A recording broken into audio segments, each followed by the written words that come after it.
Right. But what we saw is that it raised satisfaction in both products. The people, interesting. Yeah. even the people who stayed in ad-free are happy with the product. And some of this is choice. We enable them to choose which one they want. So if you're willing to pay only $4 more a month, then you have no ads. If you don't, then you're happy. Yeah, I guess it's like the only person you can blame is yourself when you're like watching the ad and you're like, oh, well, I could pay just like a couple dollars a month. And That's right. Versus when you have no option, and you feel like you're held hostage.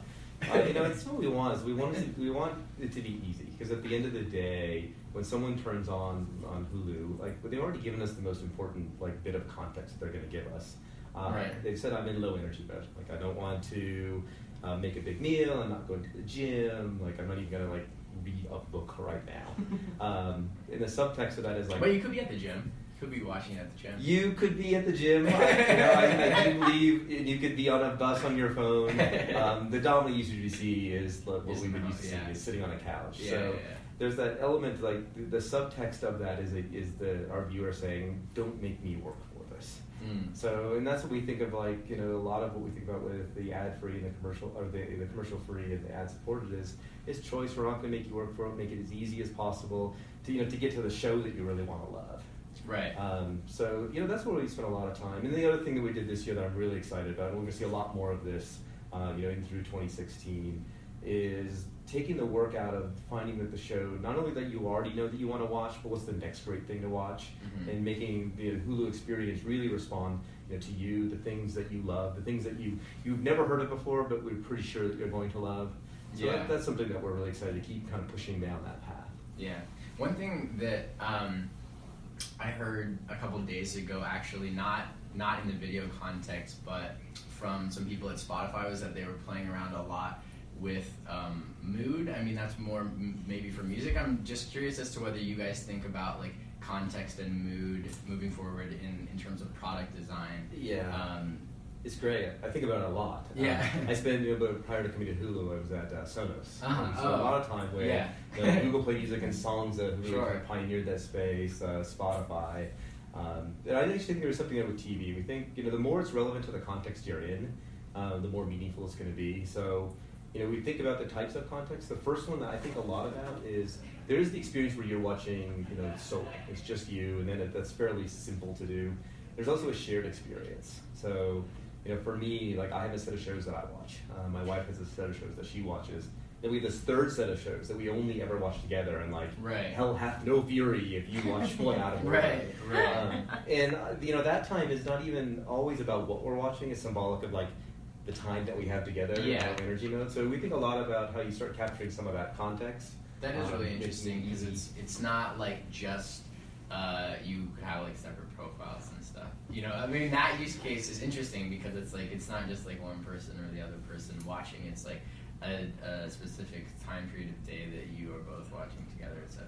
Exactly, and that's where we think a lot about how do we take data science. We don't want to expose it to the user of the big algorithm. But my wife and I, the times that we actually watch TV together are actually pretty routine. After kids have gone to bed, it's Friday nights, it's Saturday night. So when we think about the experience, that we're making is Friday night, Saturday night. You turn on Hulu, it should be the shows that we watch together. And it's really different than 9 o'clock the next morning. We're watching shows where it's me and my daughters. Right. Hugely different types of experience versus Saturday afternoon where it's never any of those groups. So we're spending a lot of time on that, which is closely associated with mood. Yeah, definitely. The interesting thing, I think, and this is where I love what Songza did, and now it's in Google Play Music, Spotify starting to do, is that element of involving the user in the ceremony. Right. Tell us how you feel, and then we will find the right thing for you. Right. Because it takes the work out of it. So that's something we think about a lot. Maybe it's crazy things like the weather. It's you're in Boston and it's February and it's hot outside. Show you day after tomorrow. Yeah. No, it's true. I mean, things like that. I mean, there's all sorts of pieces of data that can influence that. Yeah. How deep do you guys go with data on users in terms of the stuff you analyze to see that? Yeah, it's at the core of what we do. I wouldn't have guessed this before coming to Hulu, but strangely in Santa Monica, there is a company that ostensibly does video that's a center of data science. And what's interesting is we're looking at things that are even below the things that are relatively obvious. If you like the same set of shows I like, whatever you watch next, I would probably like. I think that's something that everyone is getting really good at, whether you're Hulu or Amazon or Netflix or YouTube.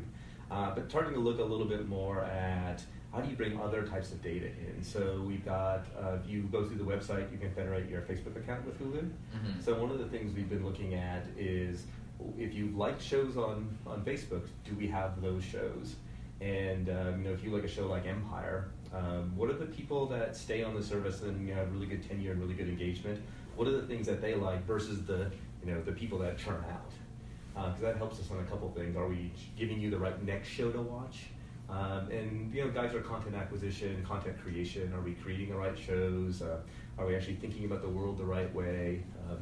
What we found is we actually went deep on one show earlier this year on Empire. One of the biggest shows out there. Yeah. Broad appeal. Is it the biggest show on television right now? It's going to be. It's going to be in the top. Right? Like broadcast TV. Oh, for sure. Yeah. Well, it's different. Yeah. It's going to be in the top huge. like 5 handful. It's broad appeal too. It's certainly crossed over. It's not a niche show. As we really spent a lot of time understanding what should we show someone next. Because the moment you come into Hulu and you start watching, because most people come to watch a show. So Mindy Project, Casual, they come to watch the show. We need to satisfy them, get them into the show. But our mission at that point is we need to get someone to the next thing they're going to love. So we're spending a lot of time looking at what people do, like outside of Hulu, how they work inside of Hulu, so that we can make sure that we're really getting you into the next thing that you're going to love. Yeah. That reminds me. Have you ever thought about having social aspects embedded into Hulu, not just like connecting to social networks? Maybe users wouldn't like it, but like the idea of watching something with someone when you're not actually in the same room. You know what I mean? Like having some sort of way you can kind of do that. I was curious if you guys have ever played around with that. I did actually in a previous life. Spent 10 years designing Xbox, and when we actually built the view along experience in the US. We also built it. It was successful in the UK for watching Premier League soccer. Yeah, it's a significant portion. Yeah, it's a significant portion of people that want to watch the game together, but they can't sit on the couch. I don't know how quickly that will emerge as like a mainline case. Yeah. And I always worry about adding some of these things where it starts distracting from the core experience. Plus, also, I guess like privacy. Maybe people would like. I don't know. I think you can work some of that out. It's something that might be in our future. But I do think a lot about kind of what is meaningfully social about TV and how do we kind of, in some ways, recapture it. Right. It's like in some like. Well, because Hulu it isn't as it isn't as removed from TV as some other streaming services are. There's because the idea of having these shows that are like basically the moment that they're released, or almost the moment that they're released, it's like a bit more connected to that experience than some other services are. Yeah, it's definitely kind of part of our birthright. Hulu has been TV, it is TV, and we're starting to expand now. We added movies, the larger movie catalog with Epix this summer, but it still very much is TV, and that's what our users watch. So we think a lot about that, of like the shared experience of TV. And when I think about social, it's not so much the live casting, like post Instagram what I just watched. Right. It's more, what is the kind of the regional or like national conversation that's happening about something, and a lot of it is like tied up in like binging. How binging's actually in some ways destroyed that. So we are thinking a lot about how do we bring some of that back. What meaningful social is, what the conversation is. So we'll see where that goes. Right. In terms of originals, I'm curious, like, how important to you guys was the Golden Globe nomination? Oh I probably can't say how important it was. That was right there. Yeah. You got it on that sign. Yeah, we did. No, it was huge. For us, we're really getting into original content. We did the Mindy Project, Difficult People, Casual. So it was third attempt out there. We were excited about it. We spent a lot of time with Jason Reitman on it, and we were happy with the way it turned out. So it was exciting to see it happen. It's interesting too. It's not only that we got the Golden Globe nomination, significant for us because it's our first one, but that whole category of best comedy. Like swept by the streaming. Yeah, it's 2 from HBO, 2 from Amazon, 1 from Netflix, 1 from us. That's remarkable. Right. So yeah, we're excited about that, and then we got a big one coming up too in February with 11/22/63, the Stephen King novel. J.J. Abrams, James Franco. So we're really excited for that. How important are originals to the future of Hulu? Well, I think they're part of our core way that we present content to users. For us, it's about continuing to enable the voice of the creator. You can make a great show. The great show doesn't always have to conform to kind of the constructs of TV, where it's a 22-minute show or a 44-minute show, and you're going to order 24 episodes. You can do what kind of fits the creator's vision. So that's where what we think is our kind of where we're going to enter into kind of unique is really so like different lengths and stuff like that. It's up to the creators. We want to enable a creator to create the show that was going to conduce their whatever their vision is how they can reproduce it. So we're open to that, and that's what we're talking a lot with the creators about. What is your vision? What's the story that you want to tell? And then we're going to help you tell it the right way. So we brought Freddie Wong on with Rocket Jumps. So someone's making that jump from kind of the MCN world to more of what I think would be called professional content. Different kinds of formats. So we'll keep experimenting with that, and as it resonates with users, we'll do more of it, and as it doesn't, we'll do less of it. But we do see it as a key piece of how we move forward. Right. We can also have you talk to someone on our originals team more about the strategy there. Yeah. One random thing that I was just curious about is that sometimes it seems like some of the Hulu originals don't get as many critic reviews as other ones. Like it's not that they're rated low. Like if you look at like a reviews aggregator like Metacritic, it's not that they're rated lower. It's that they have fewer reviews. And I'm wondering if is that just because I'm just curious as to whether you guys have thought about that sort of thing, or whether that's important to you at all. It's a great question. I don't want to speculate. I don't. Yeah. Okay. No. On it. Like off the top of your head, which originals?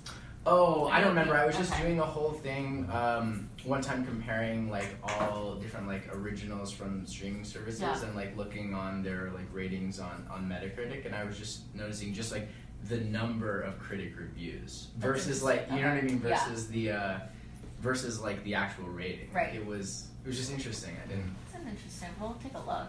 Yeah, I don't know. Yeah, on that one. It's a great question. Yeah. Yeah, it's really not. No idea. I'd be as curious as you now. Yeah. Right. And one thing I had was a question I had was, how do you do you have any central tenets of design that you think about when you approach how to design the user experience for a Hulu user, the things that you keep in the forefront of your mind that you always remind yourself to stay true to or anything? Yeah, absolutely. The first one I think about is what I talked about earlier about low energy. In some ways, the way I will say it in the most kind of pithy way is I want to reward the awesome laziness that is relaxing. Yeah, it is. You've told us that you're in that mode, so now we need to deliver it on you, and that kind of manifests in a few ways. The first way is it's something everyone in 2015 would say about their app is you want it to be simple, but really kind of pushing down, simple. Don't let our UI get in the way of your enjoyment of watching TV. And we think a lot about approachability too. We don't want Hulu to be, intimidating to someone. We don't want someone to look at Hulu and say, "Hey, that thing is not for me." Mm-hmm. Whether it's my content, whether it's the way that you interact with it. So approachability is there, and then the third one is personal. For us, we really think of it as a relationship that we have with the viewer. We have a long-term and direct relationship with our viewers. So it's a two-way conversation, and we haven't done a lot to enable that yet. But you see it in things like bringing back the Mindy Project. That's a two-way conversation with our users. Right. So we think about doing a lot more of that in the future. Of whether that's in the experience, whether it's direct communication, but really involving in that ceremony. So it's it's approachable, it's personal, and it's two-way. It's our relationship that we have with you. Right. What has the experience been with in terms of the user reaction to the Mindy Project? Oh, this is phenomenal. The show did well on Fox. Right. But one of the things that we saw at the time was Mindy Project did better on Hulu than it did on network TV. Looking at Nielsen ratings, so we knew it wasn't a lot of deliberation. Should we go do this or not do this? It was clear we have an audience segment that loves the Mindy Project. How did you know that? Or was it data stuff? Just through data. We know what people watch. Because we have so much network TV. We can compare how people watch TV on Hulu to what you see in Nielsen ratings. So we know in a relative sense where things are. Are they above network TV? Are they below network TV?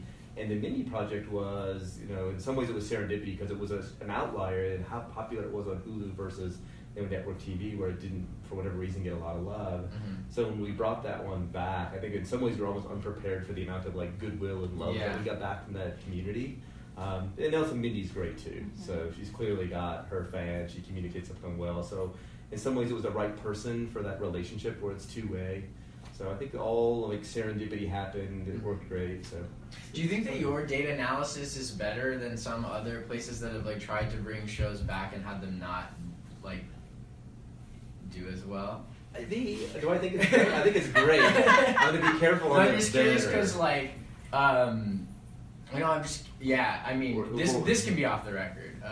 We're one for one, is what I was saying. Okay, that's true. No, I'm just curious because some places haven't had. Yahoo did not have very much success bringing community back, and that's what you were thinking of. And then I don't really even think that Arrested Development was that big of a success for Netflix, but just to play it slightly different because they didn't originally have it. Yahoo did Yahoo have community on the service prior to bringing it back? No, I don't think so. Right, so that could be a data advantage too. No, it very much is, and it was not just an absolute number, so we had it in the relative numbers. We know where Mindy Project was versus other network shows, so we had a pretty good sense of that this was going to do really well for us, and it turns out it did a lot better than we thought it would, and then even the projections were because of that, that giving back to that community, people that loved it, and they went out and told all their friends, and it was a bit of a virtuous cycle that started. So, but we've looked at others too since then and passed on it. After we resurrected the Mindy show, you can imagine everyone that's had their show, recently canceled or canceled has come and said, "Hey, I'm going to resurrect my show." It doesn't always work well. So a lot of it, I think, it is Mindy's personality really came through. Her relationship with her fans fit our relationship with our users. So there was some serendipity there, but we still entertain all of those conversations. And if the right next one comes, we'll do it. If not, we'll just keep doing our own thing. Yeah, we talked a little bit about how you guys really have sort of TV in your DNA, but. One question I had is just what element of TV do you think really deserves to be preserved in terms of let's say all all linear TV went away tomorrow, what are there any things that you think that would miss the most just from that sort of experience, that sort of user experience? Yeah, I think the thing I think about there is it's a great question too. You imagine this post-linear world. There is something about the serialization of storytelling where I know I'm going to go through a story arc over the next 20 hours or 16 hours. And you build up that anticipation where the story is going to build, and you intrinsically know I think most people, whether they consciously process it or not, know about halfway through, even if you're binging, you're going to have a little cliffhanger, and then that's indicative of the holiday break that we're in right now, the hiatus. Yeah. And then there's an end of the season cliffhanger, and you have these kind of natural pivot points to go talk to your friends about it. Right. What's gonna happen? Although I never liked the holiday break, to be honest. I'm going through that right now. The two shows I've fallen in love with are Quantico and Blind Spot. And they both had these giant cliffhangers, and my wife's like, "Let's watch the next one." I'm like, why not? Don't look at the hasn't aired yet. Well, let's do it next week. You would think post Super Bowl. So, but I think there's that storytelling narrative where it's strung out, it's serialized, and if that were to go away, then essentially you get movies, you get an event, you get kind of a 2-hour segment. Mm-hmm. So I think there's something about the storytelling narrative that people really like about how things slowly unravel. And I think people appreciate movies. Yeah, I think people appreciate movies for what they are. And then there's another part of TV I think that people love on things like procedural dramas, Law and Order. Yeah. It's so low energy, low maintenance. That really doesn't work for it would work for a binge watching thing, but it's not really the type of shows that people usually release straight on the streaming service. Yeah, but it's one you can just pick up and watch. It's easy to watch, and you know when you pick out a Law and Order, you know what's going to happen. It's the procedural drama. It's going to happen this way. I don't need to watch every episode before it. I don't need to watch every episode after. I can just pick it up and watch it, and I'm going to be entertained. So I think those are the types of things that storytelling narrative needs to be preserved. Otherwise, I think we would get things like movies in super short form. So that's what I think people would miss about it. It's really interesting what you're saying about the Mindy Project. I was wondering if there were any other shows that you know that seemed like relatively more popular on Hulu than they were when they were airing, just like airing on, you know what I mean, like hits that you guys didn't expect because of how well they were doing on TV. Like they're doing. It's a good question. I can't think of anything off of the top of my head. I would say we have seen some things early, and we started looking at this last season. Actually, one show that we looked at was Quantico, and you know the first episodes of Quantico on network did well. Where we saw something like, ooh, people are really starting to watch this because with the looking at the people that started in week 2 and went back and watched week 1. Mm-hmm. So that was a show that we looked at and went, there could be something here on this show. Yeah. Turns out there was, even though I think if you watch the show, it's I don't know if you watched the show or not. I don't, but I have a lot of friends who really like it. It's super entertaining. Yeah, I've never watched it. It's not yeah. It's not high art, but it's super entertaining. Yeah. So it's the kind of thing that would never, critics aren't going to go and say, oh my gosh, you must go watch this show. It's, it's casual, it's transparent, it's Orange is the New Black. But people really liked it.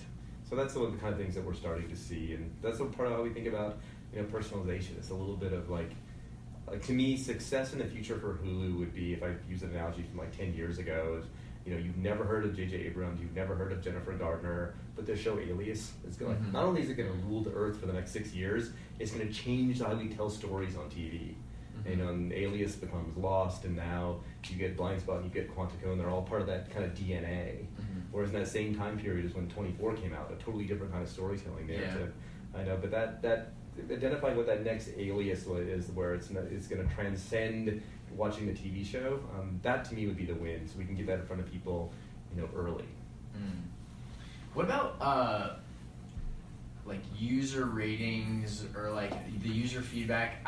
I'm curious, as I know you talked a little bit about it, but the idea that it's hard to have like direct user feedback because sometimes people will say, let's say you give them the ability to give it a star rating or an out of 10 rating or something, they'll rate it for the like what they think it's the quality, not necessarily how much they enjoy it or like whether you know what I mean. There's like it's not necessarily the most like the best measurement for like what they actually enjoy. Yeah. It seems like a tricky problem from just like a user experience perspective. Yeah, it is. We think a little bit more about actions rather than that kind of declaration of I think this is 4 stars, 5 stars. I mean that's interesting, and we may do more of that in the future. But it doesn't seem like that's a perfect system either. I mean, I know it's a signal. Yeah. I'm not. It's a signal of. I think the more complicated it is, the more types of like metrics that you give it, the more suspect it gets. Simple thumbs up, thumbs down, like you see in music. Yeah. Is a fairly strong signal. But we look more at what the action is of the user. And what's your velocity of watching the show? Did you watch 5 episodes in one session? Because that's a super strong signal that like you like that show. Did you watch it once here and then 2 weeks later? So that's one thing we are spending a lot of time looking at is that notion of a session. Not just what show you watched, but what did you do in the session? That time that you from when you started the Hulu app, or whether it's on your phone or in your living room, to you ended it. What happened in there? Because the velocity and the paths that you take are really indicative of, were you liking this content? Right. Or did you not like it? Did you watch it for 5 minutes and did you come back to it? Yeah. So it's the actions actually that we're a lot more interested in necessarily than that. What a user, actually forcing a user, especially on a remote control in your living room, it's painful UI. So we think a lot more about what your actions are. And I'm sure that there's, just to jump off that there's an interesting sort of time window or scroll window that when you have the ability to grab someone's attention like before they leave. Like it doesn't necessarily have, I'm sure it doesn't necessarily have to be like the one show, the suggestion, but it has to be within a certain number. I mean, and I'm sure there's all these probably pretty interesting, like small data about when people will give up or how they. This is actually really you're hitting on something that's really important to us. We call it show diversity. If you only watch one show, we actually know experientially over time that will be bad because you will eventually decide to leave Hulu because there's nothing else you watch. Mm-hmm. And for our business, that's bad on the subscriber business. Also for advertising, if everybody only watched one show, we would sell ads for one show. So we really focus a lot on show diversity. So it's one of the things we did last year is at the end of an episode. So you've ended your episode and there's a countdown timer for continuous play to the next episode.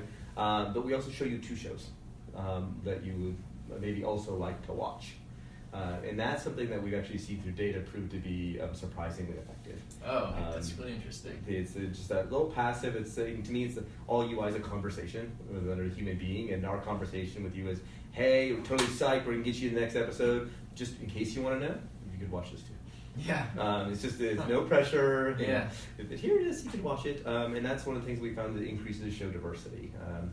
So that's something we'll continue to do more of, whether it's in during the play experience, in the front and center in the interface when you turn it on, thinking a lot about more about that kind of subtle, passive, no pressure, but you probably don't like this.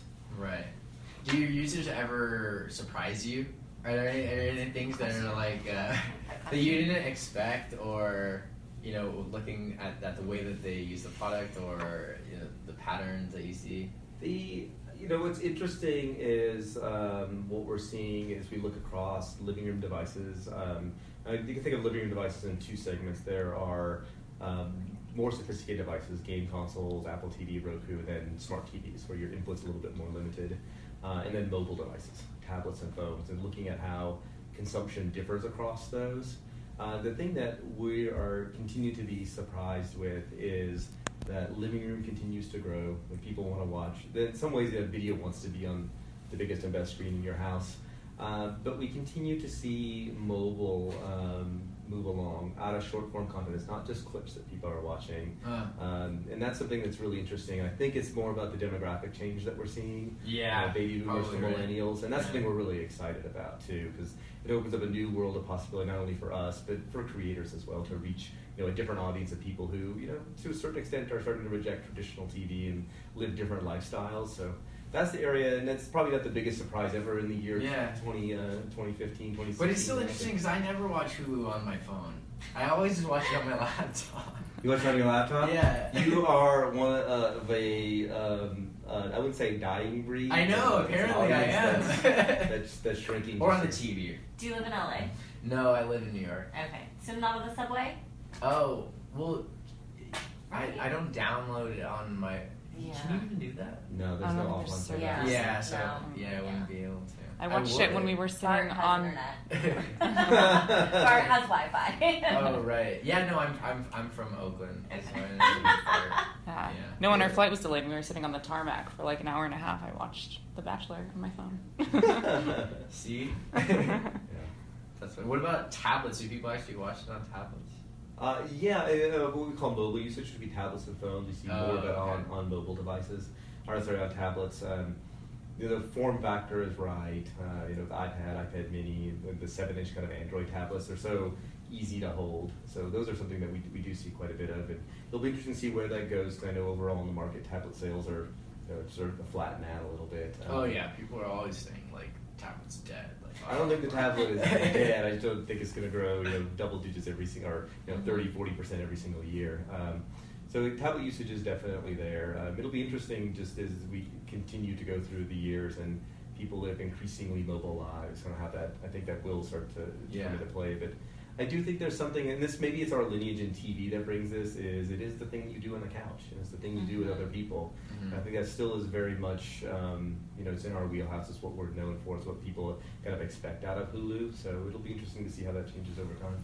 Yeah, but on the other hand, your willingness to potentially experiment with more short form stuff would lend itself to a phone and watching on the phone. Short form content.